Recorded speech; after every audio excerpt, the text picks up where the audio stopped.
Bonjour tout le monde, je vais vous montrer aujourd'hui comment on peut se débarrasser des problèmes sur les plateaux cycliques, parce qu'il arrive parfois que la partie intérieure qui est sertie ici prenne énormément de jeu. Donc on va éliminer ce jeu parasite. Alors j'ai commencé à travailler sur ce plateau, je vais vous montrer comment on fait. Alors quand même d'origine le plateau il est serti en 5 points, 1, 2, 3, 4, 5, voilà les 5 marques de sertissage. Si on la voit bien, au bout du tournevis. Donc c'est une pièce en aluminium qui est sertie dans le roulement. Le roulement est ici. Voilà. Alors il va falloir faire attention de sertir sans abîmer le roulement, parce que les roulements ils n'aiment pas les chocs. Donc il y a une technique assez simple. Il vous faut une petite rondelle qu'on trouve dans les pieds de pale de 500.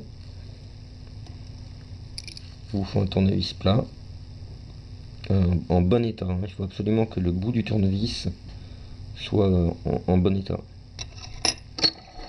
Et un serre-joint. Pas trop gros de préférence, le mien est un peu gros mais ça va quand même. Donc je vous montre, vous prenez votre plateau, votre rondelle. Il faut absolument mettre la rondelle ici,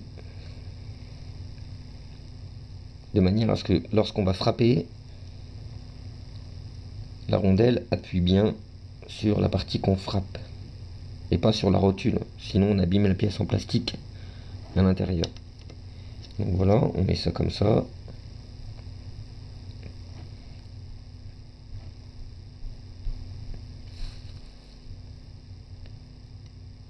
Ensuite, on prend son serre-joint, on le met bien correctement. Alors on fait bien attention que la petite rondelle bouge pas.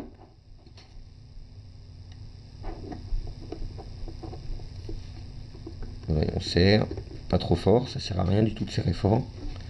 Avec les chocs ça va voler. Donc vous prenez votre tournevis plat. Je prends une pince pour faire marteau, hein, c'est pas. Au moins le choc est pas important.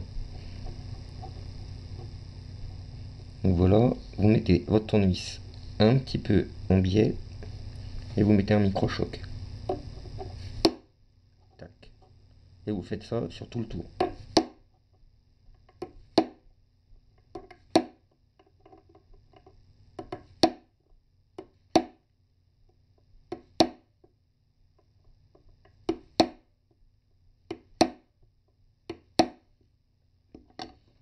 Voilà, donc vous faites ça sur absolument tout le tour. Bon, je ne vais pas le faire, ça prend un peu de temps. Faites ça sur tout le tour, de manière à obtenir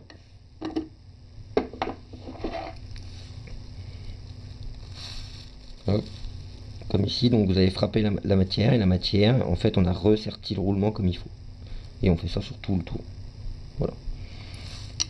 Ça permet d'avoir un plateau cyclique qui bougera pas, quoi. Après, il n'y a plus de jeu, il n'y a plus que le jeu dans le roulement, ce qui est normal. Cette technique, elle est valable aussi pour les sliders.